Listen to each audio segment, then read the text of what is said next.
The observation deck of the Sovereign stretched across the entire upper hemisphere of the space station, offering an unobstructed view of the Kepler system below.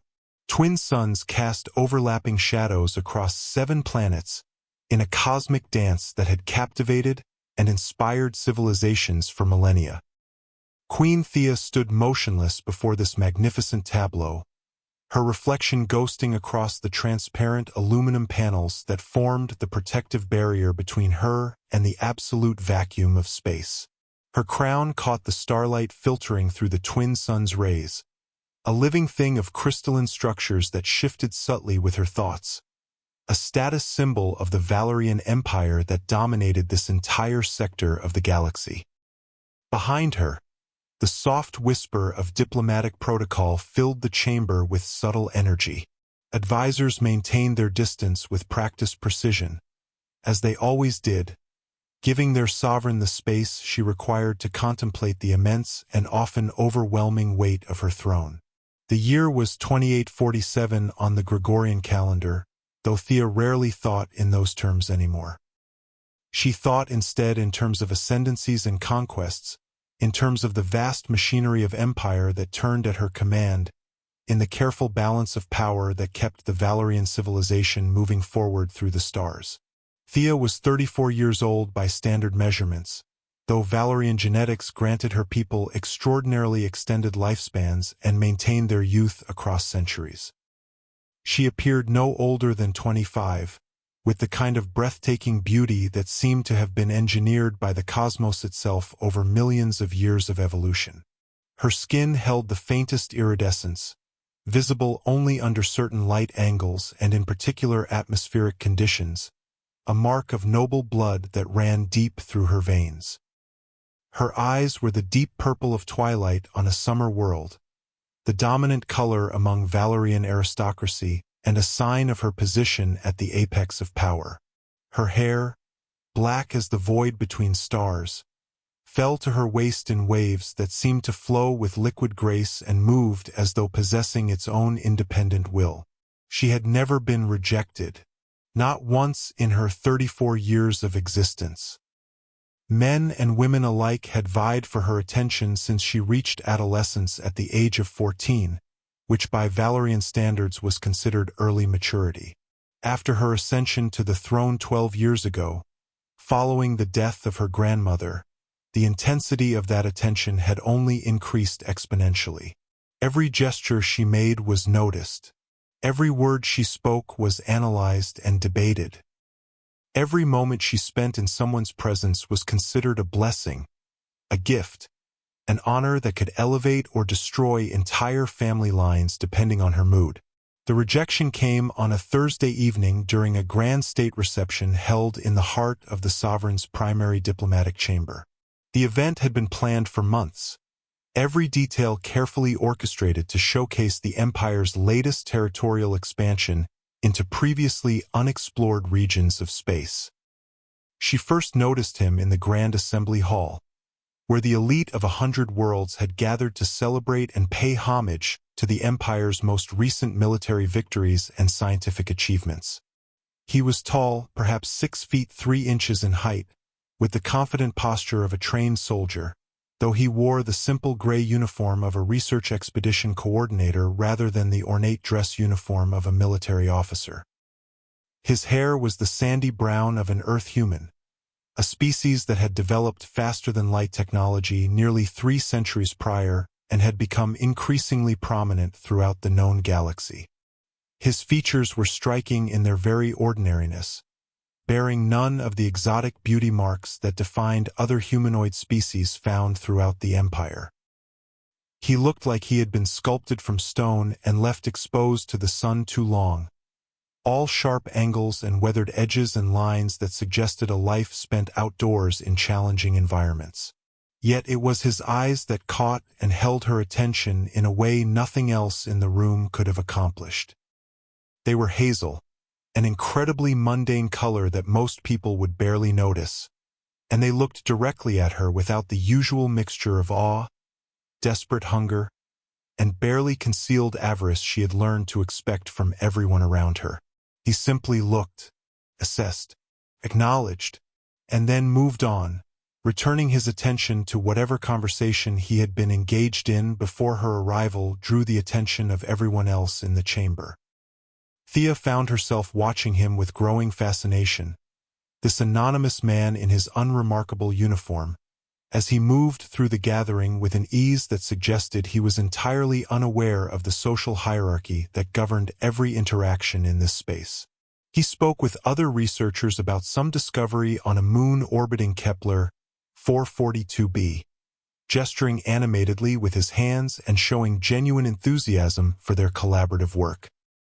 He laughed at someone's joke with the unself-consciousness of a child who had not yet learned that every moment was being observed and evaluated by potential enemies and allies alike. He didn't once look in her direction again after that initial acknowledgement, didn't make any effort to position himself where he might catch her eye or be positioned to receive her attention. She discovered his name was Marcus Wells, Dr. Marcus Wells, specifically from Earth's prestigious Meridian Research Institute, which had become increasingly influential in recent decades. He was 38 years old, had spent the last decade of his life studying extremophile organisms in the Kepler system, organisms that could survive in environments that would kill almost any other form of life. He was absolutely no idea who she was until one of his colleagues whispered urgently in his ear, pointing toward the dais where Thea stood in all her magnificent glory, waiting for the appropriate moment to address the assembly. She watched as recognition dawned on his face, observed the moment when the understanding of her identity settled into his consciousness. She waited with anticipation for the moment when his bearing would change, when he would abandon his current conversation and join the ever-growing crowd of dignitaries and ambitious courtiers who always seemed to materialize around her like iron filings drawn to a powerful magnet. His colleague was already moving forward, preparing to offer the customary obeisance that was expected of anyone who found themselves in the presence of the Queen. Marcus turned away and continued his conversation about bacterial extremophiles and their genetic adaptability instead, as though the revelation of her identity meant nothing to him whatsoever. It took Thea exactly 4 days to orchestrate an encounter that appeared to be entirely coincidental and unplanned, though nothing in her life was ever truly coincidental. She arranged for a private research facility tour on the Sovereign, in the biological research sector where Dr. Wells was presenting preliminary findings about his team's latest discoveries to a select group of interested parties. She wore one of her formal gowns for the occasion, a creation of woven starlight and gravity-manipulating fibers that clung to her body as though she had been born wearing it and it had somehow become part of her physical form. Her crown was polished to mirror brilliance, catching and reflecting light in calculated ways designed to draw the eye. Her court attendants followed at a respectful distance, forming a constellation of which she was the undeniable and luminous sun. Dr. Wells was examining a complex three-dimensional holographic display when she entered the laboratory, his back turned to the entrance as he gestured and explained something to his team members. Her attendants began their announcement with practiced precision, the traditional heralds calling out her titles and dominions in voices that were carefully modulated to project power and authority.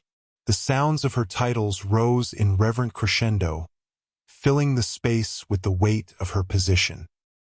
It was a ritual performed 100 times a day throughout the palace and surrounding facilities, and yet Thea found herself holding her breath as if the outcome of this particular moment were somehow uncertain and hung in the balance. Marcus turned slowly, registered her presence with those unremarkable hazel eyes, and simply nodded politely before returning his complete attention to the hologram and the work he had been engaged in. "Your Majesty," he said, his voice carefully neutral and professional, as an afterthought that suggested he was fulfilling an expected courtesy rather than expressing genuine deference. Her closest advisor, the elderly and politically astute Minister Vox, who had served her kingdom for decades and had seen many rulers come and go, made a small sound of distress beside her that conveyed shock and perhaps concern. Never in all his years of service had a subject, visiting dignitary, or anyone of acknowledged lower rank failed to offer proper deference to the Queen upon her arrival. It was simply not done. "Dr. Wells?" Thea said, moving toward him with a grace that had been refined through decades of rigorous court training and practice, her movements flowing like water taking its natural course. "I have been hearing remarkable things about your research into extremophile organisms and their remarkable adaptive capabilities. I was hoping you might brief me personally on your recent discoveries in this fascinating field." "Of course, Your Majesty," he said, and there was nothing improper in his response, nothing that could be criticized as disrespectful in any formal sense. Yet Thea sensed a certain efficiency to it, as though he were treating her as a sovereign requiring a professional briefing, rather than a woman to be impressed and captivated and made to feel the full weight of his attention. He launched into an explanation of his team's work with practiced ease, using the holographic display to illustrate his points with careful precision, gesturing with the kind of unconscious passion that suggested he was genuinely interested in the subject matter rather than performing for his audience or positioning himself for advancement. He was a good presenter, exceptionally so. His explanations were clear and well organized, his enthusiasm genuine and infectious, his confidence evident without crossing into arrogance or self-importance. He explained complex biological concepts in terms that remained technically accurate while somehow remaining accessible to those without advanced scientific training. He treated her exactly the same as he would have treated any sufficiently educated member of his audience, asking if she understood certain points, checking for comprehension rather than assuming an inability to follow higher-level scientific concepts. There was a respect in his treatment of her mind, an acknowledgement of her capacity to understand difficult material that many people in the empire failed to show toward others of perceived lower status. Thea found this deeply unsettling in ways she struggled to articulate even to herself. Not because she lacked the intelligence to understand the concepts being presented to her, as she had been educated by the finest minds in the empire and possessed an IQ that placed her firmly in the 99th percentile of human intelligence across the known galaxy.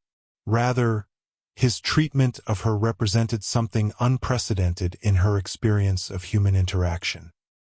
He was speaking to her as though she were a person rather than a symbol or an institution. He was not attempting to impress her with flattery or false reverence. He was not flattering her or positioning himself for political advancement or increased resources. He was simply sharing his passion for his work and his research with someone who had expressed genuine interest in learning more about it. She found herself asking genuinely curious questions throughout the presentation, setting aside the artifice of queenly authority that she typically maintained in all interactions, engaging with the actual science and data in a way she rarely allowed herself to do. 40 minutes passed before either of them noticed the passage of time, both of them so engaged in the discussion that the world around them seemed to fade away into insignificance. Minister Vox was visibly agitated by the time Thea finally withdrew from the laboratory, her attendants falling into their practiced formation around her as she departed the research facility. "That was unprecedented, Your Majesty," her advisor said carefully as they walked the corridors back to her private quarters, his aged voice carrying notes of concern and uncertainty. The disrespect shown by that researcher could be interpreted as a grave offense against the throne and your position. Did he say anything that was disrespectful in any objective sense? Thea asked, though she already knew the answer from years of experience with protocol and etiquette. "No, Your Majesty, but his demeanor and bearing was precisely the demeanor he would have shown to any official inquiring about his research," Thea finished, her voice carrying an edge that suggested she was not interested in further debate on this topic. He was professional and courteous throughout the entire interaction. There was nothing in his conduct that violated protocol in any measurable way. She knew she was being defensive about the situation. She also knew exactly why she felt the need to defend Dr. Wells from criticism. Because in those 40 minutes of genuine conversation, Marcus Wells had made her feel something she had never experienced before in any significant way: invisible.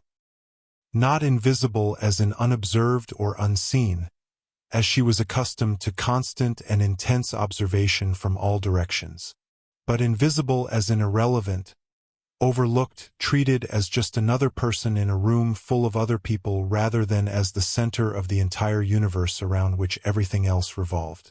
It was infuriating. It was intoxicating. She wanted to feel that way again. For the next 3 weeks, Thea engineered a series of encounters with Marcus Wells with careful precision and strategic thinking. Each was ostensibly official business and legitimate administrative function. A detailed briefing on research protocols in the Empire's scientific sectors. A tour of the Sovereign's advanced laboratory facilities, which just happened to pass through the section where his team was actively working on their current projects. A state dinner at which she maneuvered the seating arrangements with subtle manipulation so that his colleague, Dr. Sarah Chun, ended up at her table, providing her with a convenient excuse to inquire about the ongoing research and developments. During each carefully orchestrated encounter, Marcus was polite and professional. He was clearly intelligent and well-educated in his field. He was engaging and articulate when discussing his work and research findings. And he maintained an almost superhuman distance from her, preserving professional boundaries with the kind of consistency that suggested either extraordinary discipline or genuine lack of interest in crossing those particular lines. He never sought out her company in a proactive manner. He never attempted to leverage their interactions to advance his position or secure additional resources for his research. He never looked at her for more than the duration that normal eye contact would require in a professional setting. He treated her exactly as any academically minded person of integrity might treat a head of state who had shown unusual interest in their field of study. It was driving Thea absolutely insane with a kind of frustrated desire she had never experienced before. She had never experienced resistance before in any meaningful way. She had never had to work for someone's attention or affection. She had never wanted anything she could not simply take through command, or request with her authority, or bring into existence through the sheer force of her will and position. The experience was novel enough to be utterly fascinating and deeply infuriating in equal measure, a combination that consumed her thoughts and preoccupied her during official duties and state functions. Finally, on a night when her palace in the capital of Valoris was hosting a private gathering of close advisors and allies, select members of the governmental apparatus, and influential members of society, Thea made her decisive move to end this prolonged game of cat and mouse. She sent a personal invitation to Marcus Wells, written in her own elegant handwriting, sealed with the royal sigil that could never be forged or counterfeited. The invitation requested his presence at a late evening reception, specifically to discuss the implications of his research for the Empire's future expansion into the Kepler system and beyond. He almost did not attend. That much was abundantly clear from the way he arrived precisely 15 minutes after the stated time, moving slowly as though mentally rehearsing what he planned to say. His late arrival was in itself a subtle form of resistance, a gentle refusal to fall into line completely with the demands of his queen. The awkwardness with which he navigated the formal setting was equally apparent to anyone observing him closely. He was dressed in formal attire as required, though it was clearly not his natural element or environment. The perfect black suit hung on his frame like borrowed armor, slightly ill-fitting in the shoulders and constraining in the chest, speaking to a man more comfortable in simple work clothes and research gear than in the trappings of high society. Thea was magnificent in her deliberate preparation for this evening. She wore a gown that seemed to be woven from the light of distant nebulae, a creation that had taken her palace's finest designers and engineers 6 months of intensive work to complete and perfect. The fabric shifted colors as it moved and flowed, displaying the entire spectrum as she walked and moved, yet somehow resolving into a deep blue that matched her eyes perfectly when she stood perfectly still.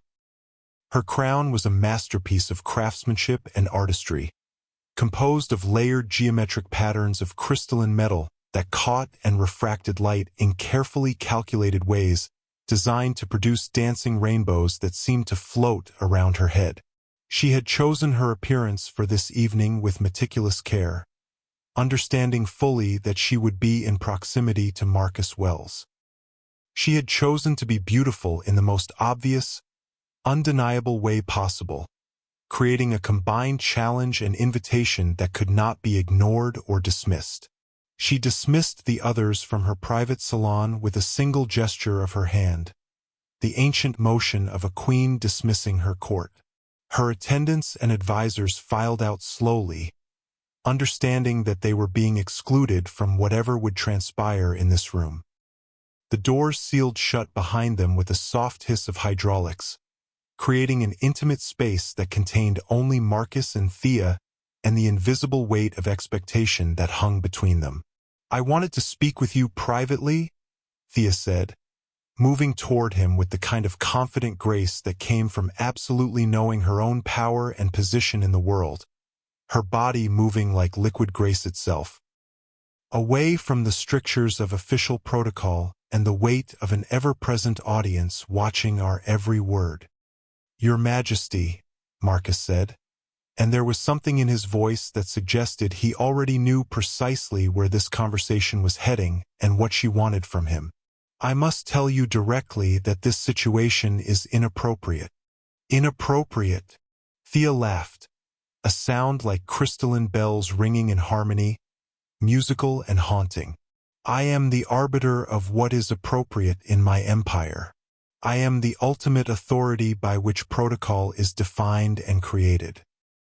If I wish to speak privately with someone, that is not inappropriate by any definition. That is a privilege granted by my station and position." "That is precisely the point that troubles me," Marcus said quietly, his voice calm and measured despite the tension in the room. "Your station and position are precisely why this is inappropriate and why I cannot engage in this interaction." Thea took another deliberate step closer to him, drawing into his personal space. She could smell him now, a scent of spice and rain and something else she could not quite identify or categorize. She reached out slowly and placed a hand on his chest, feeling his heartbeat accelerate noticeably beneath her palm, the physical response of his body betraying the calm composure of his voice. "I have never met anyone who interests me the way you do, Marcus Wells. I have spent weeks ensuring that our paths would cross repeatedly. I have arranged my schedule to include you. I have maneuvered circumstances to create opportunities for us to interact. And I find that I want you to understand how extraordinary you are." She heard her own voice and barely recognized it as belonging to her. She was actually petitioning him for his attention. She was actually selling herself to him, the queen of the most powerful empire in the known galaxy. The fact was so staggering in its complete reversal of the natural order of things as she understood it that she almost wanted to laugh at the absurdity of her own behavior. Almost, but not quite. "I am honored by your attention," Marcus said carefully, and he gently removed her hand from his chest with deliberate precision. "Your Majesty, I am genuinely honored by the attention of the throne and your interest in me as a person. But I must be direct with you. This is not going to work." "What is not going to work?" Thea demanded, her voice taking on a sharp edge, though she knew exactly what he meant. She simply wanted to hear him articulated in words so that the refusal would be undeniable and clear. "This," he said, making a gesture that encompassed both of them and the space between their bodies. "A romantic entanglement with you. I cannot and will not pursue this." The words hung in the air between them like physical weapons, like a weight that threatened to crush everything. Thea felt her face flush with heat, a physiological response she could not suppress or control despite all the imperious training that had been drilled into her since childhood, demanding perfect emotional control in all circumstances. "You are refusing me," she said slowly, almost as though she were testing the words to ensure they made sense in any rational universe. "I am, yes," Marcus said straightforwardly. He looked genuinely sorry about it, which somehow made the rejection exponentially worse and more painful than it might have been otherwise. "I am refusing the Queen, and I understand full well all the potential consequences that come with that refusal. Do you understand what I could do to you?" Thea heard the fury in her own voice now, sharp and cutting as a blade forged from pure rage. "I could have you removed from the Kepler system entirely. I could have your research seized and turned over to scientists of my choosing. I could have you arrested on charges of treason against the throne. I could make absolutely certain that no accredited research institute in the entire empire would ever hire you again. I could destroy you." "I know," Marcus said simply, his voice remaining calm and steady despite the venom in her threats. "I understand all of that completely, and that is exactly why this is impossible. That is precisely why I cannot do what you are asking me to do." He walked toward the doors with measured steps. They did not open for him at first, locked in place by her will and her anger. Thea's fury held them sealed through sheer force of her connection to the station's systems. But she felt control slipping from her grasp like sand running through her fingers, and seconds later the seal disengaged with a hiss of hydraulic pressure. Marcus walked through the open doors without looking back, leaving her standing alone. Thea stood alone in her private chamber, her magnificent gown shimmering brilliantly in the starlight that filtered through the windows, her crown casting dancing shadows across walls that had never witnessed such a scene of raw emotion and vulnerability before. She could not remember the last time she had felt angry in any profound or meaningful way. Anger was for people who did not have the power to make things right. Anger was for the weak and the powerless. Yet that was exactly what she felt. Anger, and beneath it, something even more unfamiliar and terrifying. Genuine hurt. The story of the Queen's rejected advances spread through the empire like a cascading ion storm, traveling faster than the official communication channels could contain it. Every courtier, every diplomat, every advisor who had been present at the palace gathering made certain that everyone in their network understood what had happened and how the Queen had been refused. Within days, the news had reached the outer colonies in the farthest reaches of imperial space. Within weeks, it was being analyzed and debated in trade centers across a dozen different star systems and among more than 1,000 different civilizations. The woman who had never been rejected had finally encountered her match. The irony was absolutely delicious to those who had grown tired of the Queen's absolute power and her seemingly unlimited control over everything and everyone around her, and it was catastrophic to those who had staked their entire positions and political futures on her continued dominance and on maintaining her as an all-powerful ruler. Thea responded to the scandal with the only tool she had ever truly needed before: absolute authority. She issued a formal statement declaring that Dr. Marcus Wells had been invited to provide a private briefing on his research related to imperial scientific interests, and nothing more than that. Anyone who suggested otherwise, she declared, would find themselves permanently banished from the royal court and would face significant consequences. The statement was calculated to be technically true while being obviously false to anyone who had heard the actual story from reliable sources. It was a masterclass in political spin and damage control designed to limit the growing scandal. It did not work. The damage had already been done, spreading like wildfire through communication networks, and it was the kind of damage that could not be repaired by simple decree or command. Marcus Wells became, quite literally, the man who told the Queen no. Humans from Earth found him heroic for standing up to absolute power. Valorians saw him as either an inspiring figure who had dared to assert his autonomy and his personal rights against absolute monarchical power, or as a dangerous precedent for what could happen when commoners overstepped their station and questioned authority, depending entirely on their political alignment and worldview. Academic circles within the empire praised his integrity and his willingness to maintain his principles. The media machinery turned him into an icon of resistance and individual autonomy. And Thea, for the first time in her entire life, was forced to confront a difficult and uncomfortable reality. That power was not the same as control, and that authority and command could not compel what money and status and threat and beauty and political might could not otherwise obtain or create. 3 months passed in this state of tension and introspection. 3 months of Thea attempting to return to her life as though nothing fundamental had shifted and changed in her understanding of the world around her. She held court with her customary authority. She made decisions that affected hundreds of millions of lives across dozens of worlds.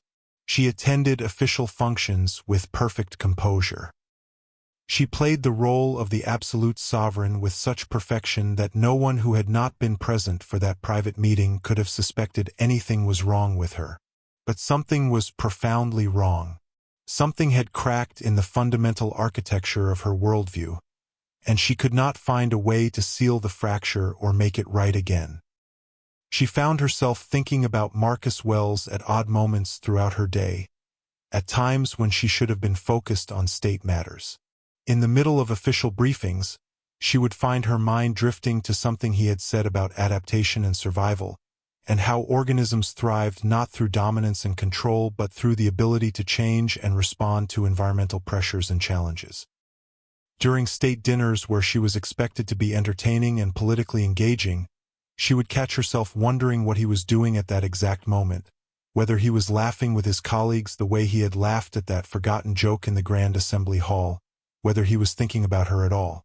She began to understand, with the clarity of absolute certainty, that she had made a terrible and fundamental mistake. Not in pursuing him initially, as that had been calculated and intentional and based on her honest desire to know him better, but in her response to his refusal and rejection, in revealing her fury rather than examining what lay beneath it, in threatening him rather than listening to the reasons for his refusal and what they might mean for her understanding of herself. She had treated his rejection as an insult to her authority and her power rather than what it actually was, a declaration of his own autonomy and his own worth as a human being. He had not rejected her because she was inadequate in any way. He had rejected her because he could, because his sense of self was not contingent on her approval or affection or attention, because he possessed something she had never known she was missing, the freedom to choose for himself. The realization was like vertigo, like standing at the edge of a precipice with nothing to hold on to. Thea had spent her entire life being assured of her own magnificence and power. She was a queen with absolute authority. She was beautiful in ways that affected everyone around her. She was intelligent and capable and powerful beyond measure. All of these things were true and had always been true in objective reality. And yet none of them meant anything if she could not make someone want her simply because she wanted them, if her will could not compel their affection and attention. 3.5 months after the private salon incident that had sparked this entire chain of events, Thea did something that was unprecedented in her reign and in the history of her empire. She abdicated, not from the throne itself, as that would have been dramatic enough and would have caused chaos throughout her realm. Rather, she abdicated from the version of herself that had required absolute control at all times and demanded dominance over everyone and everything. She summoned Minister Vox and gave him a series of instructions that made the old politician question whether she had lost her mind or was playing some elaborate political game. She established a commission to investigate and comprehensively reform the laws that allowed monarchs unlimited power over their non-citizen subjects and the ability to wield that power arbitrarily. She created scholarships for promising researchers from non-Valorian worlds, investing in the future of those who had previously been excluded from imperial institutions. She donated significant portions of the royal treasury to charitable causes that had nothing to do with imperial expansion or political advancement, redirecting resources toward education and basic living standards for those in poverty. She delegated more authority to her council of advisors, accepting consciously that sharing power did not mean losing it but rather could amplify and strengthen it. And then, in what was perhaps the most shocking move of all her actions during this period, she contacted Dr. Marcus Wells and requested a private audience with him. He came to her office in the palace, wearing the same unremarkable gray research coordinator uniform that he seemed to prefer, the uniform that spoke of a man more comfortable with work than with ceremony. She received him alone and completely unguarded, without attendants or advisors or any of the ceremonial apparatus that typically surrounded her in official business and formal interactions. "I am not going to ask you to be with me," she said without preamble, getting directly to the point of why she had requested his presence. "That would be using my position and my power to pressure you into a decision, which is the exact same dynamic that made you refuse me in the first place. I am not going to promise you anything or threaten you with anything. I am simply going to ask if you would be willing to spend time with me, not as queen and subject, as a person, Marcus, just as a person. Two individual humans getting to know each other." Marcus looked at her for a long moment, seeming to measure her sincerity and assess whether this was a genuine change or another manipulation. The purple of her eyes seemed deeper than he remembered from previous encounters, and he realized that it was because she was not demanding anything from him in this moment. There was no expectation there pressing down on him, no entitlement, no force of will being asserted. Just genuine waiting and honest vulnerability. "Why?" he asked straightforwardly. "Why now?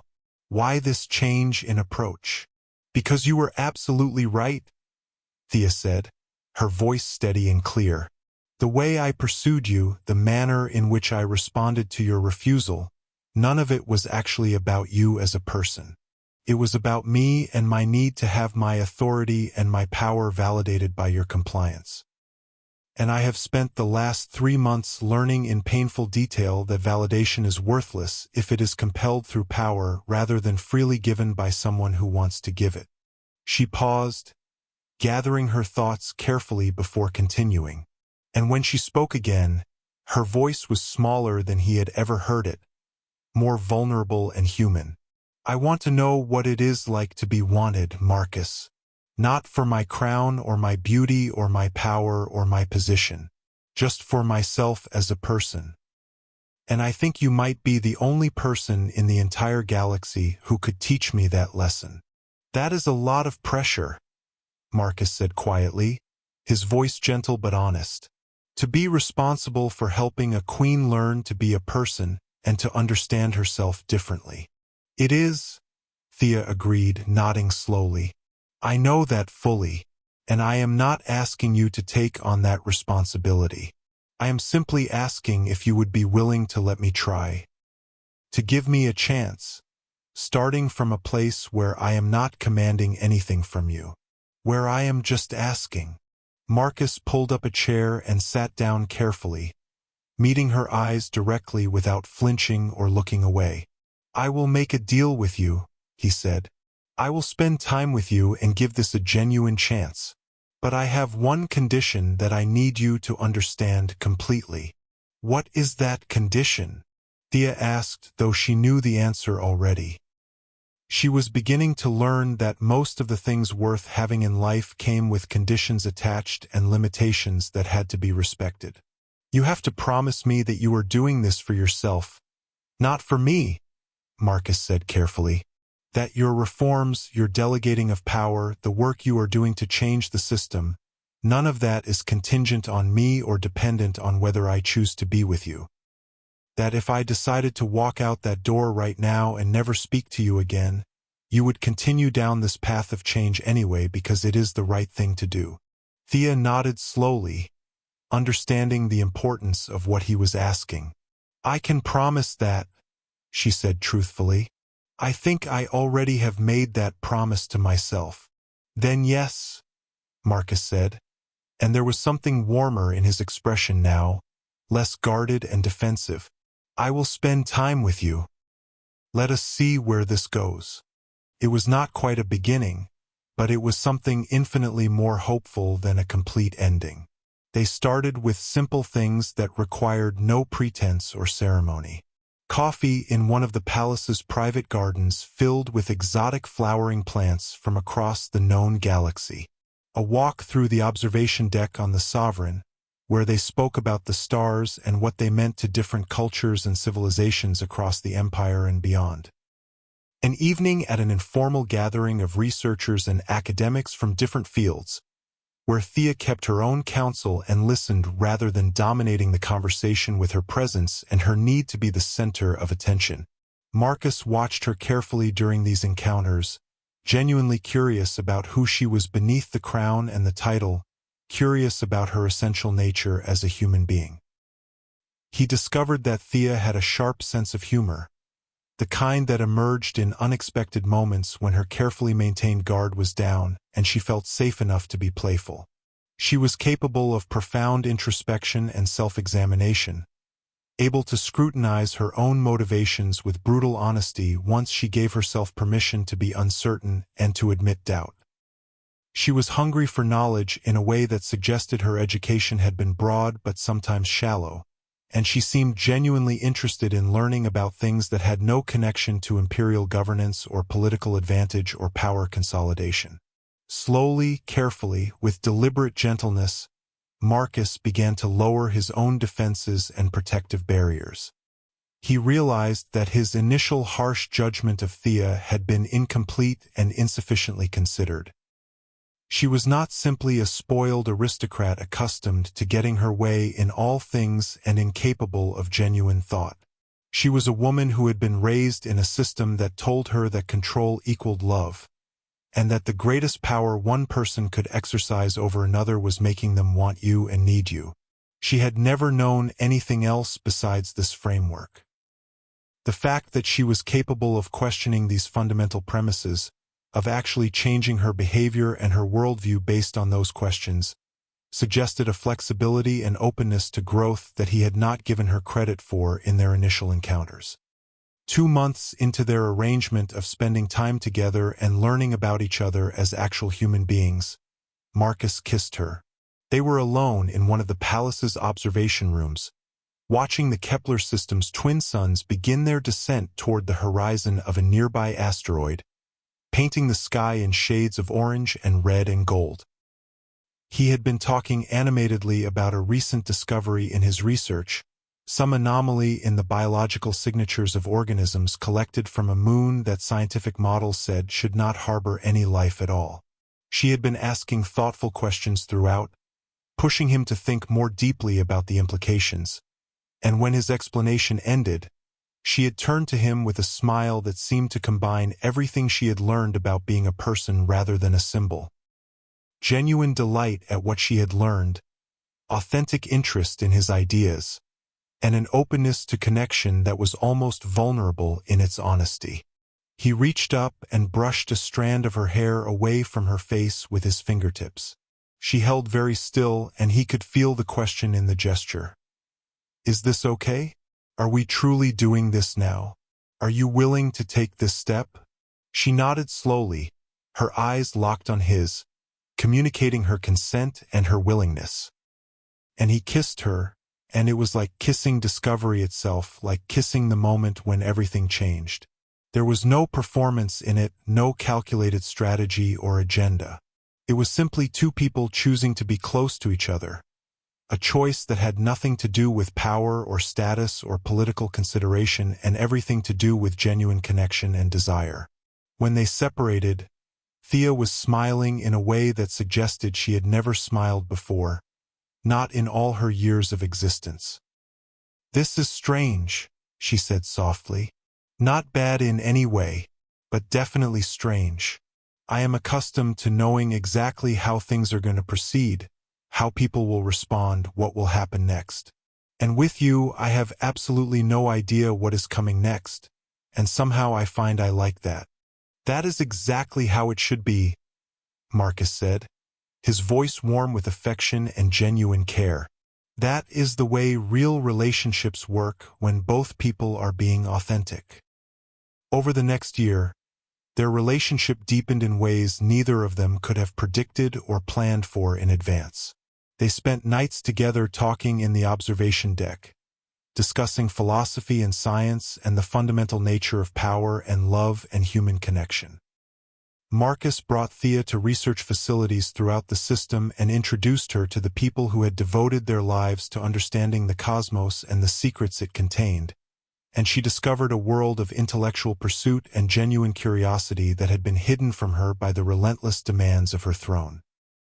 Thea, in turn, shared with Marcus the genuine pleasure of making a real difference in the lives of her people, not through commands or threats or the mere assertion of her will, but through carefully designed policies and reforms that she had created specifically to increase opportunity and decrease suffering throughout her empire.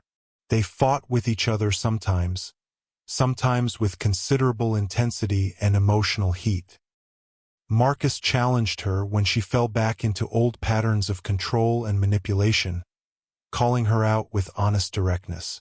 Thea pushed back against him when he became condescending or dismissive of her learning process or her growth as a person. These fights, as painful and difficult as they were in the moment, created something neither of them had experienced before: genuine intimacy built on a foundation of radical honesty rather than performance and careful social management. But there were complications that neither of them could simply argue or love their way through to resolution. The most obvious and pressing was the ancient Valerian tradition of succession and dynasty. Thea did not have a biological heir. She had spent her youth and young adulthood securing power rather than planning carefully for its passage to the next generation in her family line.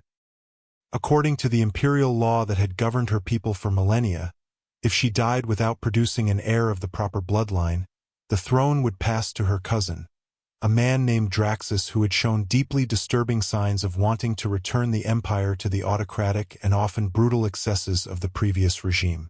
The Council of Advisors began, subtly at first and then with increasing directness, suggesting that she should consider producing an heir to secure the succession.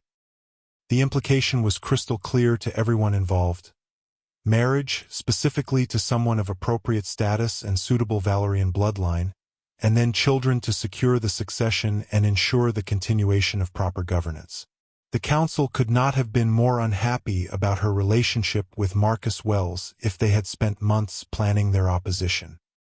From their perspective, a human of no particular status or wealth and no political connections was an absolutely unacceptable choice for the Queen's intimate partner, let alone the potential father of the next Valerian monarch. The whispers began in the court first, spreading like poison through the chambers and corridors, then gradually spread outward toward the general population.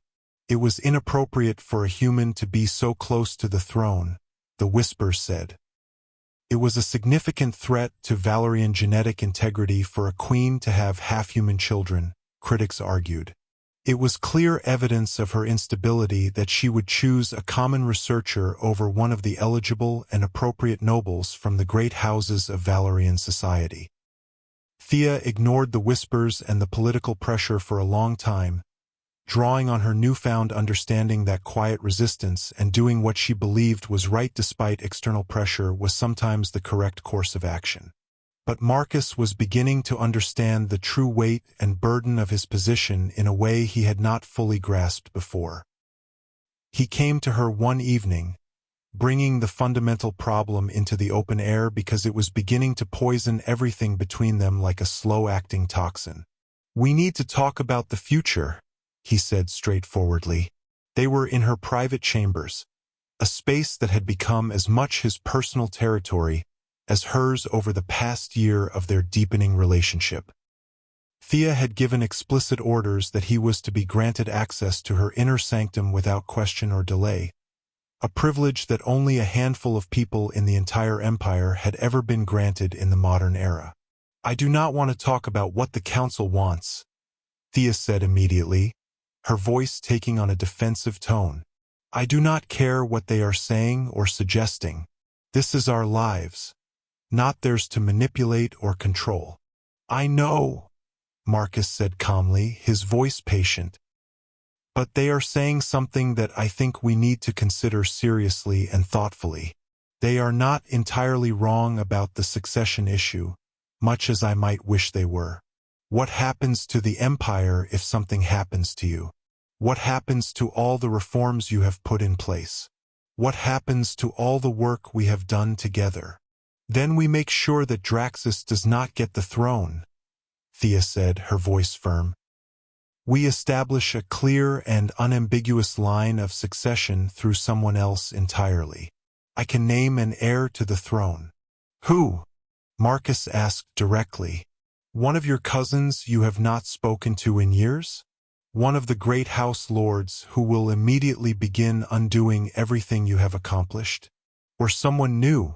Someone you believe in?" He paused, choosing his words carefully. "Thea, I need you to hear what I am actually saying beneath these words. I am not saying you have to have an heir in a biological sense. I am saying that if you do choose to have one, I need to understand whether that is something you genuinely want or something you think you have to do because of your position and the demands of the empire." Thea was quiet for a long moment, processing his question and what lay beneath it. "I want a life with you," she said finally, her voice small and vulnerable. "I do not know if that life includes children. I never planned on having a life outside of the throne, so I never planned on having a family the way that normal people do. But I know I want you. That is the only thing I am certain of with absolute clarity." "Then marry me," Marcus said. It was not quite a formal proposal in the traditional sense, as there was no elaborate ring or carefully planned moment designed for maximum romantic impact. It was simply the logical extension of a conversation about the future and what they both wanted from it. Not because of succession or political considerations or anything except that I love you and want to build a life with you. And maybe, if we decide together that we want them, children will be part of that shared life. Maybe they will not. But I want to know that we are choosing that together as partners, not because the empire is demanding it and using pressure to manipulate us." Thea started crying, which was entirely unlike her and her carefully cultivated composure. She had been trained since early childhood to maintain perfect emotional control in all circumstances, to never let emotions override her judgment or undermine her authority. But Marcus had taught her through their relationship that some things were worth the loss of control, and that vulnerability could be a strength rather than a weakness. "Yes," she said through her tears. "Yes, I will marry you. On one condition." "What is that condition?"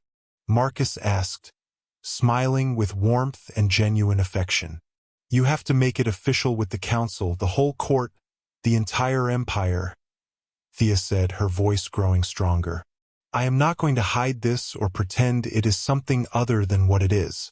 I am not going to let the pressure and the whispers make me ashamed of loving you. I want the whole galaxy to know that the Queen married a human researcher and that we are going to face the future together, whatever that looks like. I want it public and undeniable." "Even though it is going to make things harder?" Marcus asked. "Even though the court and the conservative factions are going to fight you on this with everything they have?" "Especially because of that," Thea said firmly. "I spent too many years letting other people define what I could and could not do. I am not going back to that. If we are doing this, we are doing it openly and honestly." The wedding took place 6 months later in the Grand Cathedral of Valoris, the same historic location where Thea's coronation had occurred 12 years before. Representatives from 100 different worlds attended the ceremony, filling the massive chamber with the elite and the influential. The Valerian aristocracy sat in their appointed places in a state of various degrees of shock, outrage, and quiet approval, depending on their political alignment and personal beliefs. Diplomatic corps from every major power in the galaxy sent observers to witness this unprecedented union. And at the altar, Thea stood in a gown that she had designed herself, a radical departure from the traditional Valerian wedding attire. Instead of the usual elaborate crystal structures and gravitational manipulation devices that had decorated royal brides for millennia, she wore something simpler and more authentic. A dress of white silicate fibers with minimal ornamentation, allowing her natural beauty and the genuine joy radiating from her face to speak for itself without need for artifice. Marcus wore his formal human suit, slightly improved for the occasion but still fundamentally unchanged in its essential nature. His hair had been combed and his uniform pressed to perfection, but he looked exactly like himself, a man of science and integrity who happened to be marrying a queen. He looked like someone who was doing this because he genuinely loved her, not because he was seeking power or status. When the ceremony was complete and they were pronounced partners in both love and law by the high priest of the Valerian faith, the assembled crowd erupted. Some in celebration and genuine delight, some in protest and shock at what they had witnessed, but all of them understanding with absolute certainty that something fundamental had shifted and changed in the empire itself. Thea heard the murmurs as she and Marcus walked down the aisle together, his hand held firmly in hers, presenting a united front to the world. She could read the arguments that were already forming in the minds of the courtiers and advisors around her. He would corrupt her, they were thinking. He would dilute Valerian bloodlines through genetic mixing. He would weaken the throne through his influence over her. He would turn her attention and her resources away from the empire's interests toward his own scientific pursuits and academic interests. She could address all of these concerns with carefully crafted policy and logical argument and formal statements designed to address them. But more importantly, she was done caring whether others approved of her choices and her decisions. She had learned through hard experience that power could be a prison, and that genuine freedom was worth far more than any amount of authority could ever provide. 3 years after their wedding ceremony, Thea gave birth to a daughter. She named her Alara, after an old Earth legend about a warrior queen who had learned to see beyond her own armor and the protection she had built around herself. Alara had her mother's distinctive deep purple eyes, but she had her father's lighter skin tone and coloring, a combination that created something entirely new and beautiful. She had inherited her mother's intelligence and strategic thinking and her father's genuine curiosity about how things worked and why the universe behaved the way it did. She would grow up in a world that was radically different from the one Thea had known as a child, a world with more freedom and more possibilities. The empire did not fall apart in the years following their union, though many had predicted that it would. The succession was secured through careful planning and the establishment of new protocols. The council, though grumbling and expressing their discontent, came to terms with the new reality of their queen's choice. Some of Thea's reforms were reversed by conservative factions within the government, but the fundamental architecture of the changes she and Marcus had put in place remained intact. The empire became less rigidly autocratic, more thoughtful and deliberative about the way it exercised its power over its people. It was not perfect in any sense, as no government ever is, but it was markedly better than it had been before. Thea continued as queen, but she was no longer a ruler who derived her power and authority from the absolute dominance over those beneath her. She was a leader who made decisions in consultation with others, who listened to different perspectives and ideas, who understood that power was most valuable when it was used to expand the possibilities available to others rather than to restrict them through fear and control. Marcus continued his research with renewed vigor, though now he had access to far more resources and facilities than he had ever dreamed possible. With Thea's enthusiastic support and her willingness to allocate imperial resources to his vision, he established a major research institute dedicated to studying extremophile organisms across the Kepler system and beyond its current boundaries. His work over the years that followed contributed to significant breakthroughs in understanding biological adaptation and resilience in extreme conditions, discoveries that had important applications far beyond the purely academic world. The most unexpected and significant development was the way that Thea and Marcus's relationship served as a catalyst for broader change throughout the entire empire. If the Queen could genuinely love a commoner and build a truly equal partnership with him based on mutual respect, then perhaps other such partnerships across class and species lines were possible. The rigid class structures that had defined Valerian society for countless millennia began to soften at the edges. There was more movement between classes and more genuine opportunity. There was increased acceptance of relationships that crossed traditional lines of status and species barriers. This evolution and expansion of possibilities was not without significant resistance and backlash. Conservative factions within the government accused Thea loudly of undermining the very foundations of civilization and proper order. Academic philosophers wrote dense and intricate papers arguing that her choices represented a catastrophic decline in standards and values. Some of the oldest noble houses withdrew from court in formal protest and refused to participate in state functions. But the people responded with enthusiasm and hope. A new generation grew up in an empire that was less dominated by the rigid and often brutal enforcement of hierarchy, and they seemed to thrive in this new environment of greater possibility. Innovation accelerated across multiple fields. Interspecies cooperation and collaboration increased significantly. The empire became less a monolithic power structure and more a genuine coalition of different peoples and species working toward common goals and shared benefits. 5 years after Alara's birth, Thea found herself standing in the observation deck of the Sovereign once again.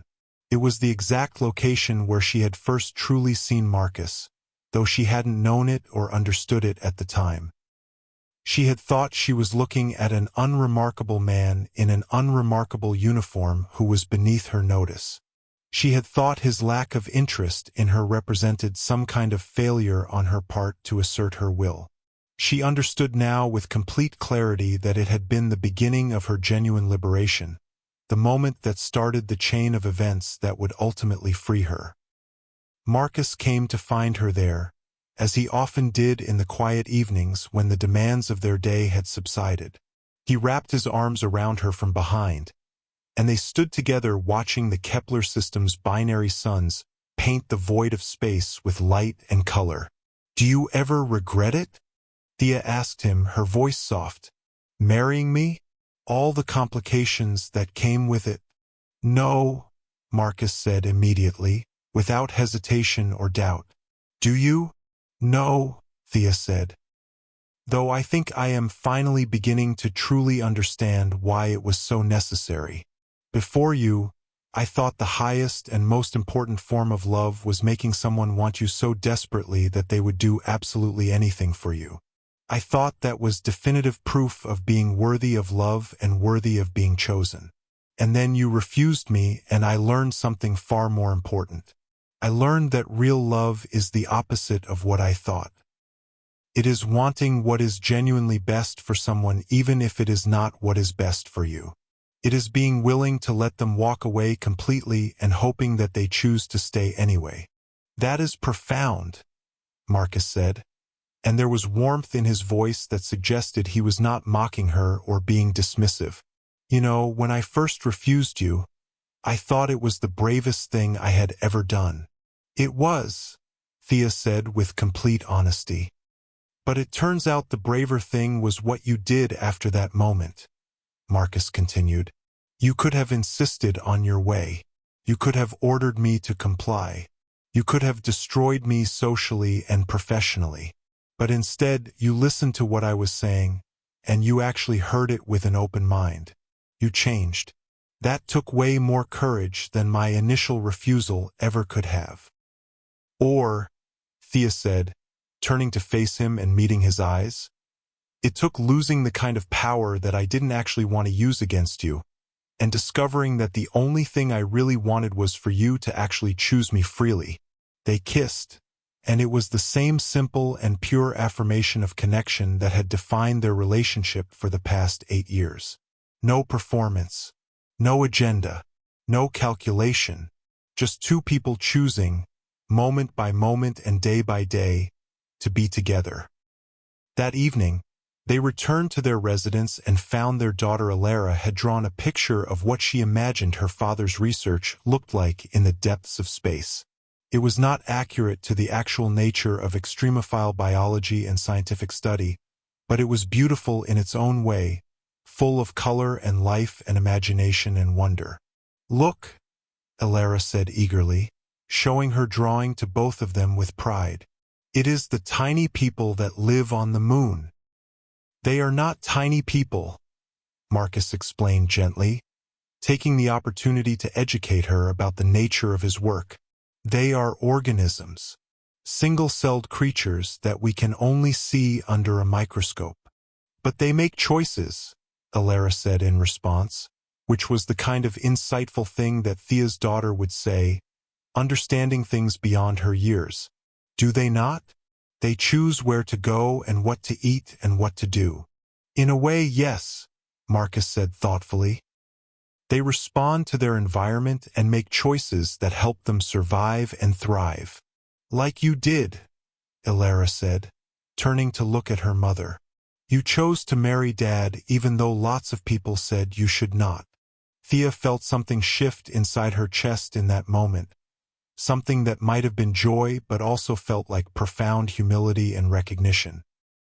Here was her daughter, barely 6 years old, already understanding and articulating the fundamental principle that had taken Thea 37 years to grasp and integrate, that the most powerful and important thing any creature could do was choose authenticity over expectation, genuine connection over control, love over the pursuit of power. "Yes," Thea said, her voice thick with emotion. "Exactly like that. I chose to listen to my own heart and to what it was telling me instead of what everyone else thought I should do." "That is good," Alara said, returning to her drawing with childlike contentment. "Everyone should do that." After their daughter was asleep in her room, Thea and Marcus sat in their private quarters, and Thea voiced something that had been nagging at her mind for months. "The council has been pushing again for a formal heir to be named," she said calmly. "Not a biological heir necessarily, but someone chosen and trained to take over when I step down from the throne." "Do you want to step down?"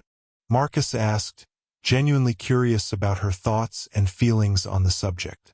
"Eventually," Thea said thoughtfully. "I think. Not for another 10 or 15 years at least. I still have important work to do and more changes to implement. But I have been thinking, what if the next queen or king does not have to be chosen for their purity of bloodline or their political alliances with the great houses? What if we created a system where the most capable, most compassionate, most thoughtful people could be elevated to leadership, regardless of where they came from or what their background is? "That would be revolutionary," Marcus said, understanding the magnitude of what she was proposing. "It would be," Thea agreed. "But then again, so was marrying you. And so was actually listening to what you had to say when you refused me. We have already done the revolutionary thing once. Maybe this is just the next step in that direction." She spent the next 2 years working on the most comprehensive and transformative reform of her entire reign. A complete restructuring of the imperial succession system and the governance structures themselves. Rather than power passing through bloodlines and dynasty as it had for millennia, it would be selected through a combination of meritocracy and democratic input from the citizens of the empire. The queen or king would not be absolute rulers wielding unlimited power, but rather part of a coalition government that included representatives from the various sectors and species within the empire. It was the kind of change that would have been literally unthinkable when Thea was born and raised. It was the kind of change that many conservative voices said she would regret bitterly. It was the kind of change that required her to actually trust other people with power and responsibility, to believe that shared authority was not diminishment but rather amplification. And it happened because a woman who had never been rejected finally learned what it felt like to be chosen freely, without compulsion or coercion or any of the tactical methods of power that she had once relied upon. She learned it from a man who had said no and meant it with complete integrity, who had shown her that integrity was more valuable than status, and that the greatest gift anyone could give her was to see her as she actually was rather than as she was supposed to be. When the new governance system was officially established and made public to the entire empire, Marcus attended the ceremony, but he deliberately sat in the back of the chamber, in the section reserved for observers rather than participants. He did not want a position in government. He did not want power in the formal institutional sense. He wanted what he had always wanted: the freedom to pursue his work and his research and love the woman who had learned to see him as more than just a man who had said no. Thea caught his eye during the proceedings and smiled, and he smiled in return, and she understood in that moment that everything had been worth it. The shame of rejection, the fury and hurt that had followed, the difficult and ongoing work of changing herself, the continuing challenge of sharing power and trusting others with important responsibilities. All of it had been worth it because it had led to this moment, a life built on actual genuine connection rather than compulsion and control. After the ceremony concluded, Thea met Marcus at a small and quiet garden within the palace grounds. It was not the grand observation deck or the formal ceremonial chambers. It was a quiet and intimate place where few people came, where they could simply be themselves without the weight of empire and expectation pressing down on them. "You did it," Marcus said, taking her hand in his. "You actually restructured the entire power system of your empire." "We did it," Thea corrected him immediately. "I could not have done any of this without you, without learning from you what it actually meant to respect someone's autonomy and to love them without trying to control them."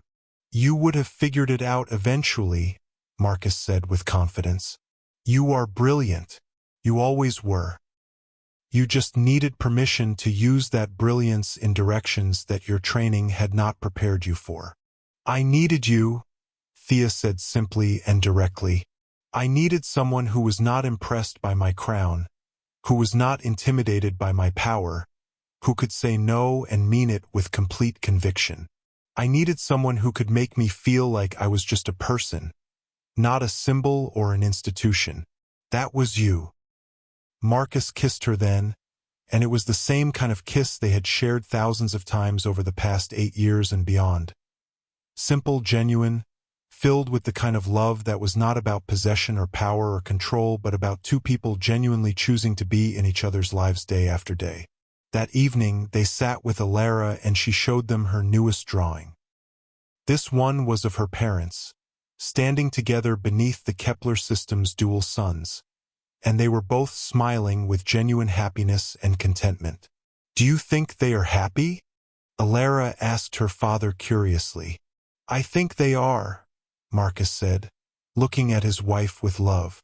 "I think they learned something very important." "What?" Alara asked.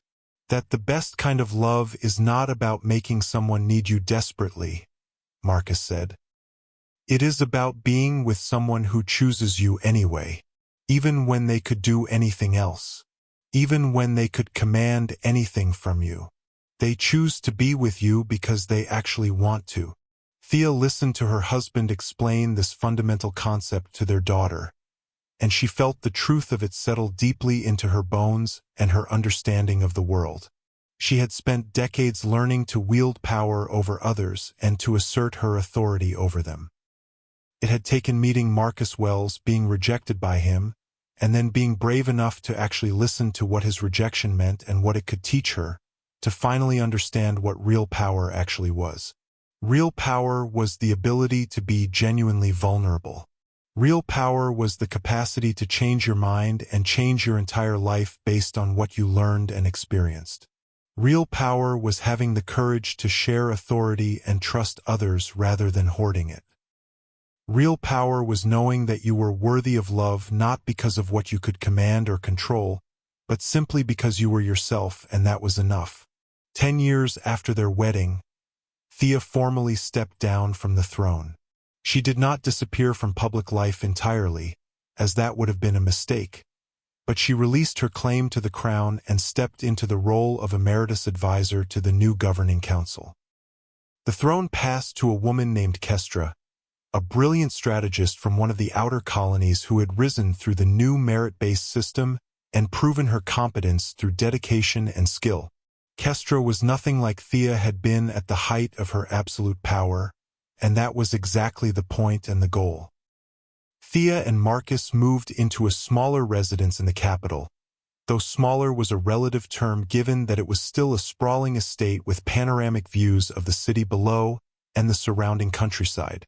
They took their lives back, in the sense that they reclaimed the time and attention that had always been consumed by the relentless demands of empire and governance. Marcus expanded his research institute significantly, and Thea began writing, first a comprehensive memoir of her years as queen, then philosophical essays about power and love and the fundamental nature of human connection and what it means to be truly seen by another person. She discovered that she had genuine talent as a writer, and that the work of articulating her thoughts and insights on paper was deeply fulfilling in a way that she had not anticipated or expected. Alara grew up to be a thoughtful and creative person who seemed to inherit the best qualities of both her parents. Her mother's strategic thinking and her father's passion for understanding how things actually worked and why the universe behaved according to its laws. She was not expected to follow either of them into their respective fields, and she seemed determined to forge her own unique path through life. Marcus, now in his late 50s, began to slow down somewhat from his relentless work schedule, though he maintained his research work with the same passion that had defined his entire career. Thea, in her mid-40s and looking barely 30 due to Valerian genetics, seemed to be just hitting her stride in her new life outside of formal power. They spent evenings on the observation deck of their home, watching the Kepler system's binary suns paint the sky in colors that never seemed to get old no matter how many times you saw them or how many years passed. Sometimes they talked about philosophy or science or politics. Sometimes they simply existed in each other's company, comfortable in the kind of profound silence that only develops between people who have truly known each other over years and shared genuine intimacy. 20 years after the private salon incident that had sparked everything, Thea found herself reflecting on how completely and fundamentally her life had changed. She thought about the woman she had been, so certain of her own magnificence and power, so dependent on others' validation of her authority and her worth. That woman seemed like a stranger now, even though Thea knew intellectually that they were the same person, separated only by years and experience and the kind of profound growth that can only come from genuine confrontation with your own limitations and from being willing to change. She thought about Marcus, standing before her in that laboratory on the Sovereign, explaining his research with the kind of genuine enthusiasm that had captivated her from the first moment she truly observed him with an open mind. She thought about the moment he had said no, and how much courage that had required in the face of absolute power. She thought about the moment she had learned to say yes to a different kind of life than the one she had been trained and conditioned to lead. "Are you happy?"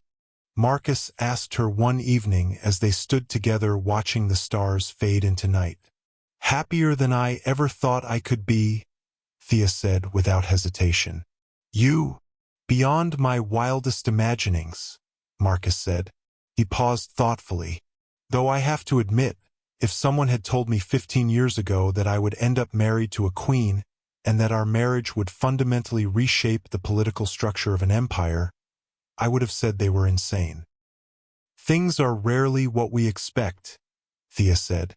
"That is what I have learned most of all. Life is not what we plan for. It is what actually happens when we are brave enough to let our plans change." They stood together as the Kepler system suns descended below the horizon, casting the sky in shades of purple and gold and crimson, painting the cosmos in colors that seemed almost beyond description. And in that moment, Thea understood something that she had spent her entire life learning slowly and painfully: that being truly powerful was not about controlling others or demanding their adoration and compliance. It was about being willing to be transformed by something greater than yourself, the kind of love that fundamentally changes you and asks you to become more than you ever thought you could be. The story of how the Queen learned to be rejected, and how that rejection became the beginning of her real life, became legend throughout the empire and beyond its borders. It was told to children as a fairy tale and a lesson in humility. It was analyzed by philosophers as a case study in personal transformation and the nature of power. It was referenced by political scientists as a powerful example of how institutions could change when their leaders were willing to change themselves fundamentally. But to Thea and Marcus, it was simply their life. It was the ordinary and yet extraordinary journey of two people learning to love each other without the scaffolding of power or status or pretense, just with the simple and profound commitment to seeing each other as they actually were, not as they were supposed to be or expected to be. That was the real magic, not the crowns or the throne or the ability to reshape empires. The real magic was in the everyday choice to show up, to be honest, to listen, to change, and to keep choosing each other, even when it would have been so much easier not to. Thea had learned that rejection was not the end of the world or a catastrophic failure. It was the beginning of the actual world, the one where you had to learn to be worthy of love through authenticity rather than authority. It was the world where power meant something entirely different than she had ever imagined in her youth. And she would not have traded it for anything in the universe. This was her story, their story together, and it would echo through the empire for generations to come, a testament to the transformative power of genuine love and the courage it takes to truly see another person and allow yourself to be truly seen in return. In the vast cosmos of stars and infinite possibilities, they had found each other, and in finding each other, they had found the truest form of power that exists. The power to choose, to change, to grow, and to love with absolute authenticity and vulnerability and complete openness. That was their gift to each other, and through them, their gift to the entire empire and all the worlds and peoples that it touched.